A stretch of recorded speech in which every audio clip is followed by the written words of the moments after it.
제가 이거 개혁신당에서 예. 그 어렵게 그 당원 그 자료를 입수를 했어요. 야. 그래서 제작진이 잘 가공해 주신 것 같은데 아마 유튜브 화면에 띄워 주실 것 같아요. 예, 개혁신당 5만 명 넘었는데 자료는 이렇게 입수한 게 아니고 저희가 가공한 겁니다. 가공했습니다. 숫자는 그대로인데 그래프로 만든 거예요. 예. 보면 그 한번 잘 보세요. 지금 개혁신당의 당원들이 보통은 2030이 많을 거라고 생각하잖아요. 예, 예. 2030은 합쳐서 19,000명밖에 안 되는데요. 5만 2천 명 중에 3040이 더 많습니다. 아하. 23,000명이고요. 아하. 4050, 40대, 50대도 23,000명이에요. 예. 이 당의 지지 기반이 2030일 것이라고 보는 건 너무 협소한 생각이라는 거죠. 예. 지역별로 봤을 때도요. 예. 그 대구에서는요 3,000명 조금 넘어요. 근데 오히려 부울경에서 4,000명이 훨씬 넘습니다. 예. 물론 수도권이 이제 인구가 많으니까 수도권이 전체 5만 2천 명 당원 중에 3만 1,000명을 차지해서 제일 많아요. 예. 이걸 봤을 때 그 이준석 개혁신당은 TK를 기반으로 하는 지역 정당도 아니고 전국 정당을 지향하는 당이고 아하. 연령층도 굉장히 40대, 50대, 30대의 폭넓은 지지를 받는 정당이라는 게 드러나는 거죠. 예, CBS 베테랑 기자들 명품 취재를 들을 수 있는 한판 내부자들 오늘도 함께합니다. CBS 김규환 논설실장님 어서 오십시오. 네, 안녕하십니까? 예, 그리고 구영희 논설위원님. 네, 안녕하세요. 예. 자, 오늘 장유미 변호사가 합류해서 세 분이 아주 격렬하게 인사를 나눠주셨습니다. 안녕하세요. 안녕하세요. 고정인 거예요? 원래 고정입니다. 원래 월요일, 화요일. 장미 변호사님이 기자 때는 정말 그 천사 같으신 분이에요. 날개 없는 천사였는데 시사 논평한 다음부터 눈빛이 달라졌더라고요. 아닙니다. 지금도 천사예요. 미켈란젤로가 예, 예. 천사 모델을 쓰고 또 소년을. 예, 예. 근데 오랫동안 악마 모델을 못 찾은 거야. 그래서 몇 년 후에 이제 아주 오랜 후에 악마 모델을 겨우 찾았거든. 그래서 그림을 그렸는데 알고 보니까 같은. 천사와 악마 얼굴을 다 천사와 악마는 양면성이다. 동시에 존재한다. 아수라백작이네. 네, 아수라인 거예요. 예, 잘 부탁드리고요. 자, 일단은 제 3지대 신당 얘기부터 좀 해보겠습니다. 자, 지금 너무 많아갖고 3지대 일단 이준석 전 대표의 개혁신당 이름이 확정됐습니다. 예. 이낙연 전 대표의 새로운 미래 그리고 원칙과 상식에 이원욱, 김종민, 조응천 의원의 미래 대연합이 있고 금태섭 전 의원의 새로운 선택 이렇게 있습니다. 이제 점차 시간을 흐르면서 이제 언론에 나오는 단어는 주도권 다툼 누가 이걸 이끌 것이냐 이 부분인데 자 김기현 실장부터 논평을 주시면. 뭐 제3지대 뭐 3당이라고 얘기하는데 지금 크게 이제 세 가지 세력이 있잖아요. 세겜이라고 하잖아요. 새로운 미래, 네. 개혁신당, 그리고 또 미래 대연합 이렇게 얘기하는데 예. 아마 세 당이 그 기호 3번을 받기 위해서 경쟁을 하겠죠. 2월 14일 날 정당 기호가 그 부여되는 날이잖아요. 뭐 정당 보조금도 관련이 돼 있고 제가 봤을 때는 그 어떻게든 기호 3번을 받을 확률을 지금으로서는 저는 미래대연합이 유리하다고 봅니다. 왜냐하면 일단 현역 의원 3명으로 출발을 하는 데다가 4명 받으면 정의당보다 앞서니까 받는데 3명만 받아도 돼요. 왜냐하면 가나다 순으로도 앞에다 가자 미래대연합 붙이면 기억니은 누르서 빨라지거든요. 그러니까 4명까지 안 가도 됩니다. 3명만 받아도 돼요. 가자만 붙이면 됩니다. 갑시다 미래대연합. 네, 갑시다도 좋고 가자 미래대연합 그러면 기호 3번 되는 거예요. 4명이 굳이 집착할 필요가 없습니다. 가다 정의당 이렇게. 가짜만 역시 들어가면 논평은 우리 진 교수님은 나갈 수가 없어. 항상 한 수 위야. 예. 그렇게 되는 거죠. 미래대연합. 그러면 개혁신당은 그러면 어떻게 되느냐? 개혁신당은 아무래도 그 국민의힘 공천을 좀 보면서 수께서 좀 떨어져 나가시는 분들을 이제 이렇게 이삭주기식으로 해야 되는데 예. 국민의힘을 좀 취재해 보니까 그걸 다 의식해서 공천을 최대한 늦게 하겠다라는 생각이에요. 특히 영남 같은 경우는 빨리 할 필요가 없잖아요. 텃밭이니까. 그렇죠. 뭐 수도권 험지는 뭐 1말 2초 그러니까 2월 초까지 공천할 수 있지만 영남은 굳이 급하게 할 필요가 없거든요. 그래서 2말 3초이가 나오는데 그때쯤 되면 아마 이제 이삭 죽기를 해서 개혁신당이 뭐 자리를 잡으면 뭐 더 당이 커질 수도 있겠지만 2월 14일 기준으로 한다면 현재 상황에서는 그 가자 미래대연합이 좀 더 유리하지 않을까 그렇게 생각하고 있습니다. 예, 미래대연합이 현재 앞서고 있는 상황이죠. 자, 구영희 논설위원 어떻게 보세요? 지금까지 제 3지대의 움직임. 글쎄요, 저는 아직은 좀 이렇게 관찰하기가 쉽지 않고요. 왜냐하면 지금은 뭐 이삭죽기 기간이고 좀 더 아직은 먼지가 좀 쌓인 것 같고요. 그래서 먼지가 좀 가라앉아야 이렇게 돼서 저도 뭐 2월 추석 설이 설. 넘어야 그다음에 좀 볼 수 있지 않을까 싶습니다. 사실은 제가 이름을 외우려는데 못 외우겠더라고요. 그렇죠. 예, 예. 네. 사실은 그 정도로 좀 제가 이쪽 방면에는 좀 아니 그러니까 단어도 다 비슷한 걸 써갖고 새로운 예. 미래 대연합 새로운 선택해서 다 좀 좋은 말만 썼습니다. 좋은 말 다 써가지고 예, 예. 처제들이 다 비슷하다 보니 이름도 아 그렇군요. 그래서 이제 낙준연대 뭐 제3지대 정당끼리 하나의 빅텐트를 만들 수 있을 것이냐 이렇게 얘기를 하는데 저는 그런 일이 일어날 가능성이 없다고 봅니다. 빅텐트 안 된다. 네, 저는 안 된다고 봅니다. 아침에 그 김현정 뉴스의 김종인 김종인 위원장도 비대위원장. 그런 비슷한 말씀을 하시더라고요. 빅텐트 안 된다고. 네, 빅텐트 저 특히 안 됩니다. 특히 누구하고는 안 되냐면 미래 대연합하고 그 새로운 미래는 어차피 이제 출발이 비슷하니까 가능성이 있는데 예. 이낙연 신당 그러니까 미래 대연합하고 개혁신당. 이준석 개혁신당하고는 합쳐질 가능성이 없다고 좀 봅니다. 아. 일단 뭐 지지 기반도 다르고 이념도 다르고 노선이 다르잖아요. 그리고 기본적으로 이준석 그 개혁신당은 보수에서 발을 빼는 순간 영원히 돌아올 그 다리를 없어요. 불태워버리는 거예요. 예. 그래서 발을 뺄 수 없고 아하. 미래대연합도 마찬가지입니다. 원칙과 상식에서 출발하신 분들도 마찬가지고 이분들도 진보 민주당에서 국민의힘에서 빠져는 보수와 세력을 같이 한다. 그런 정치 실험은 성공한 적이 별로 뭐 없는 것 같습니다. 아하. 한국 정치사에서. 그렇군요. 그래서 아마 두 정당이 빅텐트를 만들 가능성은 굉장히 낮다. 저는 그렇게 보는데 그 최근에 여론조사 추이를 보면 이준석 신당은 꾸준하게 10%대를 유지하는데 예. 미래대연합 또는 새로운 미래 이낙연 신당은 특히 이낙연 신당은 10% 초반을 찍고 계속 조금씩 떨어지고 있어요. 그런 면에서 봤을 때 개혁신당은 분명히 실체가 있다 이렇게 봅니다. 제가 그 개혁신당의 그 최근 당원 모집을 했잖아요. 예, 그 얘기는 좀 이따 보여드릴게요. 예, 자, 예, 고영애 예, 의원 예. 또 말씀해 주세요. 이제 그 이준석 전 대표와 이낙연 전 대표 함께 할 수 없다. 우리 김규환 실장님과 그리고 김종인 비대위원장 오늘 뉴스쇼에 나와가지고 안 된다 이렇게 말씀하시는데. 그 부분에 대해 전폭적으로 제가 공감을 합니다. 왜냐면 저도 공감한다. 왜냐면 하나는 나하고 이게- 생각이 같을 때가 다 있네. 예, 그러니까 처음인 것 같아요. 이게 지역 구도가 안 맞거든요. 지금 그렇잖아요. 그렇죠, 예, 그렇죠. 호남과 그 영남. 그 이 대표 같은 경우는 그 영남에 가서 지금 텐트를 쳐야 되는 거고 그렇죠. 이낙연 대표는 영남에서 사실 얻기가 어렵잖아요. 어렵죠. 그렇다고 호남이 지금 지분도 있는 것도 아니고. 음. 전에도 한번 또 말씀드렸는데 두 번째는 캐릭터예요. 도저히 이낙연 대표하고 이준석 대표가 함께. 함께 할 수 있는 어떤 캐릭터가 아닌 것 같아요. 절대로. 그렇기 때문에 아마 이 부분은 많은 사람들이 동의를 하는 것 같아요. 거의 뭐 아마 통합을 한다면 거의 기적에 가까운 일이 아닐까. 그렇게 다 보는 것이 일반적인 관측인 것 같습니다. 예. 그 미래대연합 새로운 미래하고 이준석 신당이 결합될 확률에 대해서 예. 아마 저랑 같이 방송하셨던 것 같은데 진 교수님하고 조홍천 의원하고 어떤 방송에서 뭐라 그랬냐면 조홍천 의원이 의원이. 공상과학에서나 가능한 얘기다라고 얘기했어요. 그런데 그렇게 해놓고 지금은 뭐 이제 빅텐트 하자고 하시니까 조홍천 맞아요. 의원이 이 방송 들으시면 다음에 꼭 나와서 해명 좀 하십시오. 그분이 이제 예. 공상과학을 참 좋아하시나 보죠. 그러니까 김종인 대표하고 이준석 대표를 이렇게 위원장하고 보면 예. 손자를 굉장히 이뻐하는 할아버지 같아요. 예. 근데 이낙연 대표하고 이준석 대표를 놓고 보면 예. 너무 어색한 거예요. 다른 집안의 사돈네 팔촌의 이 집안처럼 아주 그 어색한. 그 사진상으로는 그래도 굉장히 뭐 그렇게 노력은 아름다워 하겠지만 보여요. 예. 어쨌든 그 엄중한 캐릭터와 예. 이준석 대표는 이렇게 재밌게 잘 가자 하는 건데 여러 예. 가지로 참 성격 측면에서 저는 도저히 맞지 않는다고 봅니다. 근데 알겠습니다. 장윤미 변호사님이 이 얘기를 하니까 굉장히 그 동의를 하시면서 흐뭇해하시는데 아닙니다. 제가 보기에 예. 이낙연 신당하고 이준석 신당이 같이 안 갔으면 좋겠다 이런 그 표정이신 것 같아요. 뭐 내심 같이 가는 것보단 안 가는 게 낫다. 내심 그건 사실입니다. 네. 총선에 나가세요? 아니, 저는 나가지 않습니다. 네. 자, 이런 가운데 우리 김규환 실장님이 개혁신당 관련한 자료를 좀 확보해서 가져오셨는데 당원 가입자 현재 5만 명을 돌파했는데 예. 그 단독으로 가져오신 자료가 어떤 자료입니까? 제가 이거 저 개혁 신당에서 예. 그 어렵게 그 당원 그 자료를 입수를 했어요. 야. 그래서 제작진이 잘 가공해 주신 것 같은데 아마 유튜브 화면에 띄워 주실 것 같아요. 예, 개혁신당 예. 5만 명 넘었는데 자료는 이렇게 입수한 게 아니고 저희가 가공한 겁니다. 숫자는 가공했습니다. 그대로인데 그래프로 만든 거예요. 예. 보면 그 한번 잘 보세요.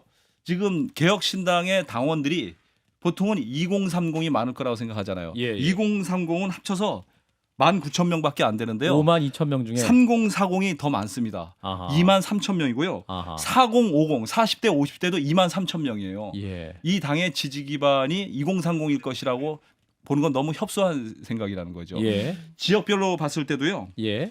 그 대구에서는요 3,000명 조금 넘어요. 음흠. 근데 오히려 부울경에서 4,000명이 훨씬 넘습니다. 예. 물론 수도권이 이제 인구가 많으니까 수도권이 전체 52,000명 당원 중에 31,000명을 차지해서 제일 많아요. 예. 이걸 봤을 때 그 이준석 개혁신당은 TK를 기반으로 하는 지역 정당도 아니고 전국 정당을 지향하는 당이고 아하. 연령층도 굉장히 40대, 50대, 30대의 폭넓은 지지를 받는 정당이라는 게 드러나는 거죠. 예. 저기서 우리가 좀 주의해야 할 점은 뭐냐면은 예. 2030하고 4050하고 조금 다른 부분이 있는데 예. 2030 같은 경우에는 그 4050은 정치적 고관여층이 많아요. 아. 근데 2030은 사실 투표율도 확 낮거든요. 네, 그런 가운데서 그러면 저 정도 그렇죠. 숫자가 나왔고 30대가 특히 많다라는 것은 아하. 그러니까 이 당이 굉장히 젊다라는 거죠. 그래서 그거는 확실한 것 같으니까 이게 고루 지지를 받는다라는 것보다도 예. 이 당을 이끌어가는 정서라는 것은 제가 볼 때는 2030, 키크의 40까지고 나머지 같은 경우는 좀 다른 이유에서 지지를 하는 거고 그래서 그냥 딱 보게 되면 전 연령에서 고르게 받는 게 아니라 그럼에도 불구하고 다르다. 왜냐하면은 네. 오프라인이 아니라 온라인이거든요. 네. 근데 이낙연이나 다른 데서 다 오프라인이란 말이에요. 그 사실은 저게 굉장히 이질적인 겁니다. 왜냐하면 당 조직은 원래 온라인이 아니라 오프라인이거든. 근데 저기는 완전히 다른 방식으로 조직하기 때문에 굉장히 디지털 버전인 것 같고 그래서 그 정치 커뮤니케이션하는 방식부터 그다음에 사고 발상법부터 이 모든 게 다 다릅니다. 그래서, 네. 그래서 사실 같이하기 굉장히 힘들 거예요 아마. 네. 그 그래프 그 연령별 분포 한 번만 다시 보여주시겠습니까? 예. 보시면 그 30대가 제일 많은데 두 12,000명. 번째로 많은 연령대가 50대예요. 그러네요. 그것도 특이하죠. 12,000명 그래서 이제 이걸 이제 개혁신당의 그 당원을 이제 폄훼하는 사람들은 그 개딸이라든가 아. 이런 그 지층이 위장 가입 아하. 이런 것도 섞여 있다 그러는데 그것도 개혁신당 측에서는 알고 있더라고요. 그런데 전체적인 대세에 영향을 미칠 만큼 그 정도는 아닌 것 같습니다. 그러니까 민주당에서는 이제 저 당이 이제 일부러. 분당이 되어야 되니까 네, 그렇습니다. 들어와가지고 네, 정확한 해석이에요. 그럴 가능성이 예. 있겠죠. 몇몇은 있을 없지는 텐데 뭐 않을 것 대세를 좌우할 저도 정도가 그렇게 될 봅니다. 거라고 보지는 않아요. 저도. 예, 이제 5만 명이 돌파했다는 보도도 있었는데 그 세대별 구분 그리고 지역별로 얼마나 되는가에 대한 통계 분석은 없었는데 오늘 특별히 김규현 실장님이 확보를 해서 저희에게 공개를 해주셨고 자 구용희 논설위는 어떻게 보시고 이 분포 혹은 지역별 분포에서 어떻게 특이할 만한 점 발견하신 게 있다면? 저는 아직 잘 모르겠습니다. 이 부분은 제가 모르는 게 그래요? 아니라 네, 저 네. 구용회의원은요 예. 이준석 개혁신당에 관심이 없어요. 아니 관심이 없는 건 아니고요.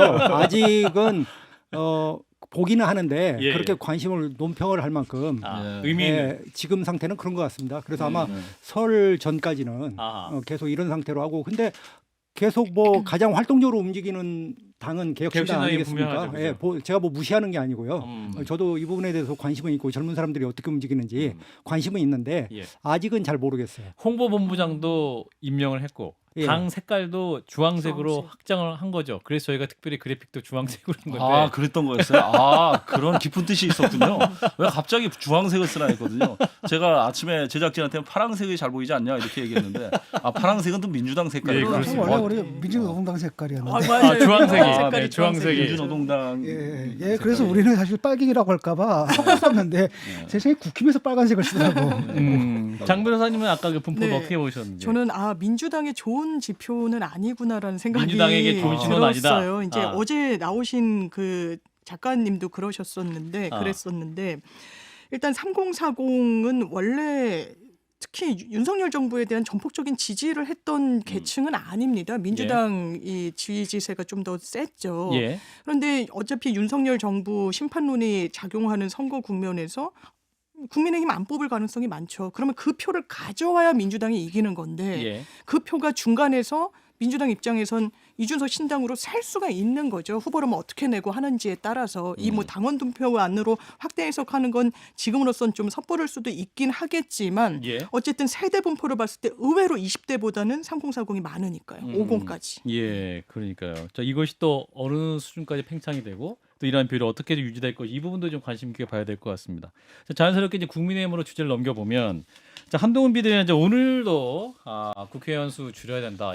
300명에서 250명 줄여야 된다. 이렇게 얘기를 하고 있는데 자, 지금까지 한동훈 비대위원장의 활동 평가 우리 구영희 논설위원부터 좀 주시면. 예, 제가 먼저 말씀을 드리면 저는 좀 한동훈 비대위원장한테 월간 교육이라든지 예. 뭔가를 좀 이렇게 기대를 했었어요. 예. 근데 한동훈 비대위원장이 와서 일단 성공한 측면은 뭐냐면 국민의힘을 단합을 시켰다는 거죠. 아하. 제가 이제 그 국민의힘을 지지하시는 어르신들을 좀 만나보면 예. 윤석열 대통령에 대한 기대는 없는 것 같아요. 그러니까 아. 윤석열 대통령이 바꿔가지고 뭔가 새로운 것을 할 것이다. 이런 기대는 없는 것 같아요. 근데 이제 한동훈 비대위원장이 오다 보니까 젊고 이분이 이제 아무래도 야당과 그 이재명 대표와 대립각이 서 있지 않습니까? 그렇습니다. 그래서 이분한테 이제 기대를 투영한 것 같아요. 그래서 한동훈 비대위원장이 와서 국민의힘은 확실히 그 단합이 됐다. 그래서 지지층을 모았다고 생각합니다. 예. 근데 이제 우리가 주목할 것은 지지층 이외에 이제 의원 확장 아니겠습니까? 그렇죠. 근데 지금 이제 된 지가 2주, 3주째 들어서는데 그렇죠. 저는 굉장히 예전에 윤석열 아바타다 이런 얘기 싫어했어요, 사실.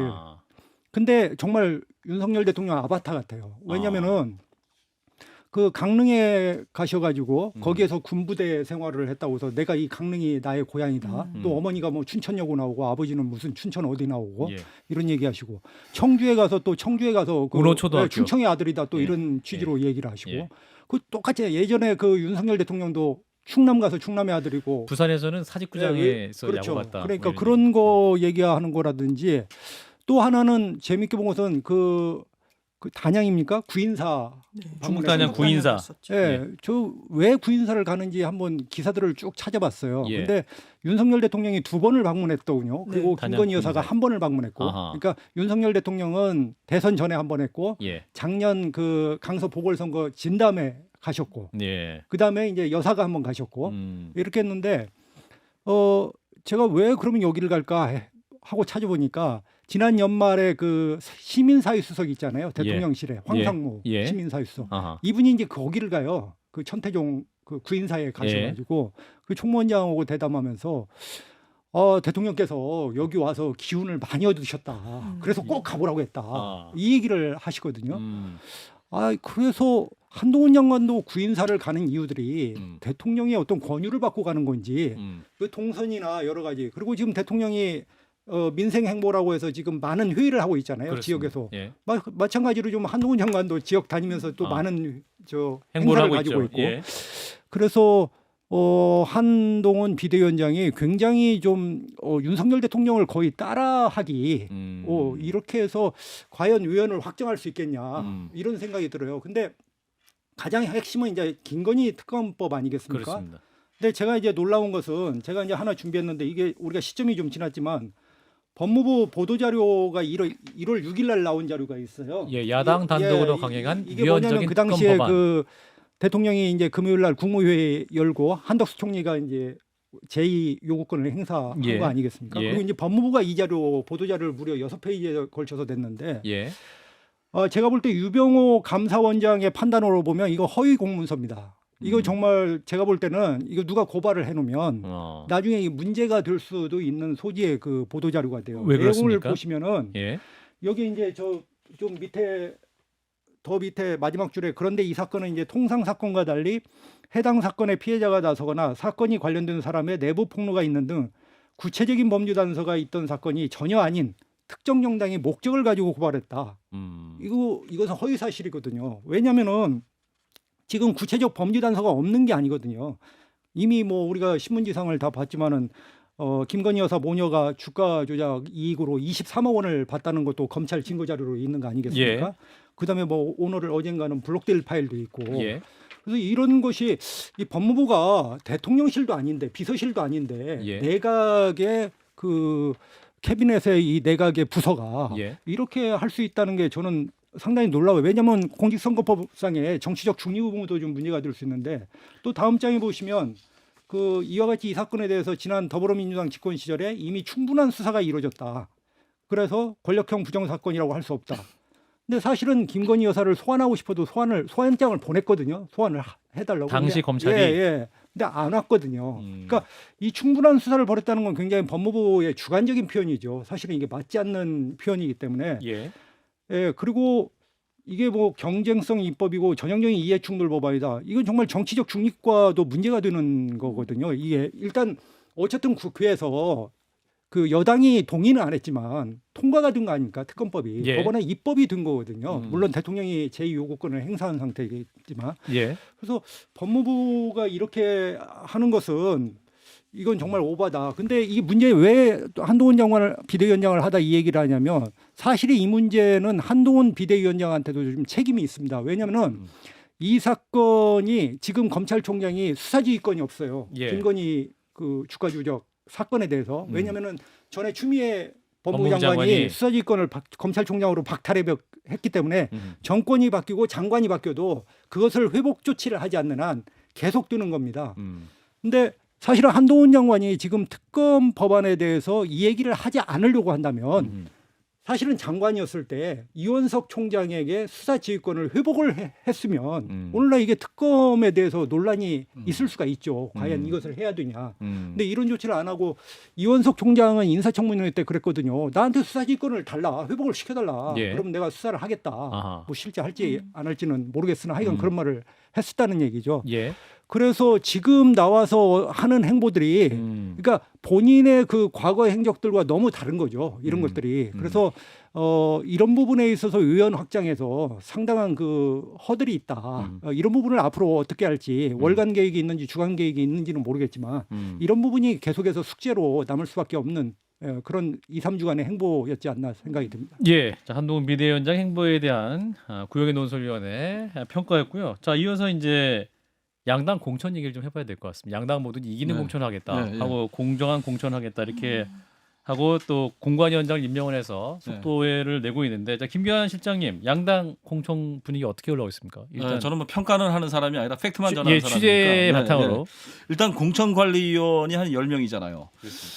그래서 사람들이 그러는 거예요. 야, 이 공관위원 10명 구성의 의미가 뭐냐? 여당, 네, 여당 얘기하는 예, 거예요. 국민의힘. 대통령이 공천하겠다는 거냐, 한동훈이 공천을 하겠다는 거냐. 어떻게 보세요? 이건 저는 100% 대통령이 주도하겠다는 겁니다. 아, 왜 그렇습니까? 이철규 네. 공관위원 아하. 때문에 그런 아니 겁니다. 물어보시고 먼저 답을 하시면 아니 저도 같은 대답을 준비하고 있었습니다. 많은 분들이 논란을 빚는데 예. 적어도 공관위원 구성 면면으로는요 아, 한동훈 위원장이 역할을 할 수 있는 게 1도 없습니다. 아, 그러려면 제가 작년 10월 14일 얘기를 꺼낼 수밖에 없어요. 이철규가 어떤 분인가를 얘기를 할 수밖에 없어요. 얘기해 주세요. 작년 10월 14일 날 제가 한 달 전인가 방송했을 때 전해드렸잖아요. 10월 14일 날 대통령께서 목포에서 전국체전 개막식을 참석한 다음에 그게 토요일이었어요. 예, 서울로 돌아오신 다음에 예. 이철규, 김기현, 장재원, 장재원, 박성.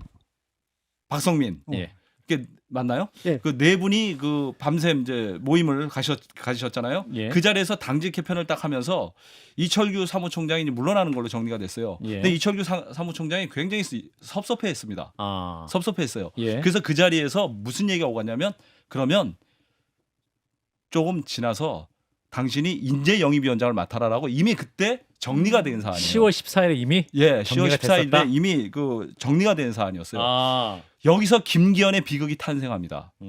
김기현 대표가 그 공관위원을 구성할 때 이철규 의원이 들어가는 문제가 그날 이미 논의가 됐었어요. 그런데 이 문제를 가지고 대통령과 김기현 대표가 갈등을 빚습니다. 김기현 대표는 이철규 의원이 공관위원회에 들어오면 내가 공천에서 권한과 책임을 행사할 수 없다는 걸 느끼고 대통령이 주도할 수밖에 없으니까 예. 그걸 강력하게 반대를 합니다. 아하. 그러면서 그때 무슨 생각을 하냐면 자기가 당 대표를 유지하고 울산 지역을 안 나가는 입장이었다가 예. 그때부터 입장이 바뀝니다. 아하. 내가 권한과 책임을 행사를 못할 바에는 차라리 내가 당 대표를 버리고 울산 지역구를 지키는 게 낫겠다. 아하. 거기서부터 김기현 대표의 그 퇴진 소동이 시작이 된 겁니다. 아하. 그럼 이철규 위원장은 어떤 사람이냐? 저번에 말씀드렸잖아요. 이분은 공신에서 출발했지만 가신그룹이 된 사람입니다. 그러니까 예.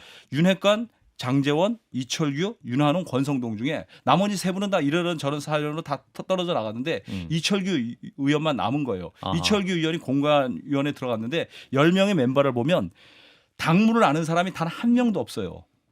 이종성 의원이 들어가서 많은 분들이 야 이종성 의원은 과연 뭐냐 무슨 정치적 의미가 있느냐 막 해석이 난무했어. 저도 너무 궁금해가지고 여러 경로를 통해서 이종성 의원의 포석이 과연 뭔지를 알아봤는데 예. 아무 의미 없어요. 무슨 의미냐면 예. 이철규 대통령의 측근이 정권을 행사하는 공관위원으로 들어가니까 예. 그걸 희석시키기 위해서 사회적 약자 장애인이시잖아요 이분이. 예. 그래서 집어넣은 겁니다. 아. 그러면 나머지 10분 중에 5분이 법조계에 있는데 당무를 아는 사람이 단 한 명도 없어요. 그 얘기는 뭐냐면 이철규 공관위원이 처음부터 끝까지 공천심사를 주도하겠다는 얘기죠.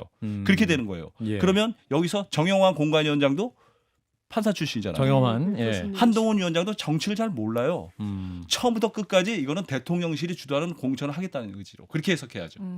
그래도 한동훈 위원장은 그래도 당무는 내가 주도해서 이끌어가는 것이다 명확히 밝히고 있고 현재까지 공천 정해진가 아무것도 없다 이렇게 말을 하고 있는데 당연직으로 장동혁 사무총장이 물론 들어가는데 예. 이분도 2년 전에 보궐선거로 들어온 0.5선이에요. 그렇습니다. 당무를 아는 사람이다라고 얘기할 수 없어요. 사무총장은 정말 조직 자금 인력을 책임지는 선거 국면에서 가장 중요한 역할을 하는데 이런 분을 쉽게 얘기해서 우리가 당무를 잘못 초짜를 안 친 거예요. 그러니까 이철규 의원에 대한 의존도가 높을 수밖에 없는 거죠. 아하, 이철규 의원을 통해서 윤심 공천이 거의 그렇게 될 것이다. 향후 흐름은. 그래서 그러면 이 총선 공천 과정에서 윤석열 대통령과 한동훈 비대위원장의 관계는 뭐냐? 뭐 같아요? 아까 저한테 물어보셨잖아요. 대등한 관계 아닙니다. 예. 대통령이 주도하는 관계예요. 그렇게 아. 이해하시면 됩니다. 그 그러니까 시중에서 그 이제 좀 뭐라고 할까요? 우스갯소리라고 할까요? 예. 한동훈 비대위원장을 꼬마 신랑이다 이런 얘기를 하더라고요. 꼬마 신랑. 그러니까 귀엽기는 하고 예쁘기는 하고 한데 예. 꼬마 신랑이기 때문에 어떤 죄송하지만 신랑으로서 어떤 성인으로서의 어떤 능력이라든지 예. 뭐 예를 들어서 가정을 돌보다든지 예. 이런 데 이제 한계가 있지 않습니까? 예. 그것이 가장 좀 적나라하게 표현하는 그 지위가 아닌가 이렇게 생각이 돼요. 예. 그래서 많은 사람들이 이제 뭐 젊고 또 이렇게 스타일리시하니까 좋아하는데 이런 부분에 있어서 아까 그 한동훈 양반이 지금 콘텐츠가 뭐냐 그러면 그리고 사실은 한동훈 비대위원장이 지금 자기의 어떤 그 사람도 없단 말이에요. 예. 이 당에. 당에. 예, 당에. 왜냐면은 그 비대위에 보면은 그 호남 뭐 대한대표 의사 선생님 뭐 여러분들 박은식 있잖아요. 대표 있고. 제가 예. 볼 때는 김경률 회계사. 그분 말고는 예. 한동훈 장관이 거의 영입한 사람이 없는 것 같아요. 이미 국민의힘에서 가지고 있던 자원들을 쓰는 거고 예. 아마 유일하게 뭐 진중권 작가님이 잘 아시겠지만 제가 볼 때는 김경률 회계사 회계사. 말고는 예. 한동훈 장관이 뭐 직접 이렇게 가져온 분이 몇 분이나 있을까 저는 그렇게 싶거든요. 그래서 지금 한동훈 장관은 굉장히 공간이 적다. 그리고 이것을 그 애초에 이제 저희들 좀 이 법조계 서초동 주변에서 돌아가는 얘기는 한동훈 장관과 죄송합니다. 자꾸 제가 장관이라고 해서 예, 한동훈 위원장과 예. 그 윤석열 대통령의 관계를 이게 별도의 관계다. 죽은 관계가 아니다. 이렇게 해왔는데 또 요즘에는 이제 다른 분들이 있더라고요. 예. 그렇지 않다. 애초에 복속돼 있다. 아하. 그런 관계가 아니다. 왜냐하면 한동훈 비대위원장이 어떤 수사를 하면서 기획을 했지만 사실은 한동훈 장관이 비대위원장이 중간에 갔어요. 처음부터 사건을 뭐 SK 비자금 사건이라든지 국정농단이라든지 국정농단 사건도 사실은 거의 이제 박근혜 대통령의 권력이 사라졌을 때 시작한 거거든요. 예. 그렇기 때문에 이 관계가 그렇게 독립적인 관계가 아니다. 알겠습니다. 또 이렇게 얘기하는 분들이 많이 있어요. 시간상. 근데 기회는 있어요. 예. 한동훈 그 비대위원장한테 지금 기회가 있는데 못 살리고 있는 거죠. 진 교수님도 얘기를 가끔 하시는데 그 보수 언론들이 지지를 보내주고 있잖아요. 그렇죠. 특검법의 이 국면에서 기회를 발휘하면 되는데 저는 한동훈 비대위원장이 이 특검법에 대해서 자기의 목소리를 낼 생각이나 의지와 능력이 전혀 없다고 봅니다. 의지도 없고 능력도 없다고 봅니다. 결국은 아직까지는 3년 6개월 남은 대통령의 의중대로 국정이 흘러갈 수 없고 곧 전국도 흘러갈 수밖에 없다.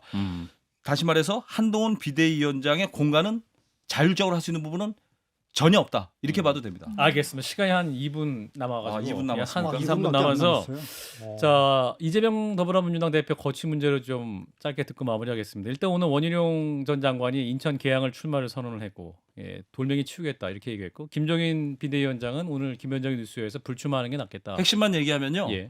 원희룡 장관 오늘 인천시당 뭐 신년 기자회견 가셨는데 예. 그건 본인의 존재감을 보여주시게 간 거고요. 예. 거기에 굳이 가실 필요 없는 자리 가신 거예요. 왜냐하면 그렇습니까? 예. 이재명 대표가 개항에 안 나옵니다. 아 그런가요? 그게 더 중요한 거예요. 이미 근데 정리가 됐습니까? 제가 취재한 거는 이재명 대표 개항에도 안 나오고요. 비례대표도 출마 안 하고 아예 불출마를 검토하고 있어요. 측근들이 그런 의견을 내고 있어요. 불출마 그래서 검토 중. 아하. 그 한 달 전인가 그 뉴스토마토 여론조사 보면 48대 39로 이재명 대표가 이기는 걸로 나오는데 그거는 이재명 대표가 나왔을 때 얘기죠. 근데 예. 원희룡 장관 입장에서는 이재명 대표가 가장 민주당 후보 중에 제일 쉬운 상대예요. 예. 그런데 다른 후보가 나오면 거기 굳이 원희룡 장관이 나갈 필요가 있을까요? 아마 공천 과정에서 난 지역구가 재조정될 거라고 봅니다. 그리고 이재명 대표 자체가 아하. 그 공천 어느 정도 마무리되면 그 2020년 총선 때 그 이해찬 이낙연 모델 있잖아요. 예. 그런 형식으로 해서 그 공천이 마무리되면 아마 그 이선으로 후퇴할 가능성이 높아요. 그걸 검토하고 있어요. 저는 그 예, 고영희 예, 의원. 검토는 하고 있는데 아직 그게 기여가 확실히 들어간 것 같지는 않아요. 그 저는 이 고사성어로 지금 얼마나 남았는지 모르겠는데 1분 30초 남았습니다. 송무배결이라고 있어요. 소나무가 송무배결. 무성하면 예. 잣나무도 기뻐한다는 얘기가 있습니다. 근데 지금 민주당이 소나무가 거의 뭐 고사는 아니지만 거의 빛을 잃은 상태예요. 그러니까 당이 활력이 없고 아무것도 없거든요. 저는 이제 이 대표가 결단할 시점이라고 봅니다. 그 구정 때까지. 예. 이 대표가 이제 삶과 죽음의 경계에서 왔잖아요. 내 목숨이 지금 산 것이 아니거든요. 아하. 이제 그 민주당은 지금 이 대표 말고는 사실 누가 움직여도 또 뉴스에 초점도 안 돼요. 아하. 이 대표가 이 부분을 해야 되고 또 문제는 뭐냐면 지금 올드보이들이 너무 많이 들어와요. 아하. 이 올드보이들 왜 들어오겠습니까? 이 대표 바지가랑이를 잡고 있는 거예요. 나도 당신과 같이 가겠다. 근데 이걸 이 대표가 털어낼 수가 없어요. 여러 가지로 사법 리스크라든지 이런 그 문제점 때문에. 예. 그래서 이제 이 대표가 어차피 총선은 그 총선에 몰려드는 사람들은 모래알 같은 거거든요. 예. 이 쥐면 줄수록 다 빠져나가는 거 아닙니까? 그래서 그래서 이 부분에 대해서 이제 이 대표가 여러 가지 생각이 있겠지만 저는 정말로 아까 말씀대로 송무배결 이걸 생각해서 이 대표가 이렇게 할 때 지금 왜냐하면 많은 사람들이 저 윤석열 정부에 대해서 실망하고 있는데 예. 야당을 찍어주고 싶은데 구실을 달라는 거예요. 명분을 달라고 지금 명분을 못 주고 있거든요 민주당이. 예. 그래서 그런 혁신을 위해서는 이제 사직생의 그런 결단을 이 대표가 반드시 해야 된다고 이재명 봅니다. 대표가 총선에 출마하는 거는 진짜 염치 없는 행동이에요. 저 개항 출마는 말할 것도 없고요. 비례대표도 나오면 물갈이 공천에 명분이 없는 겁니다. 스스로 자기가 알겠습니다. 희생하는 모습을 보여야 돼요. 예, 오늘도 뜨거웠습니다. 시간이 없어서 아쉽다 여기까지 하겠습니다. 김무성 대표 얘기를 좀 해달라 해놓고 못하네. 아쉽네요. 자, 시간이 김규환 너무 논설실장님, 구영애 논설실장 두 분 고맙습니다. 예, 감사합니다. 좋아요. 구독. 알림 설정.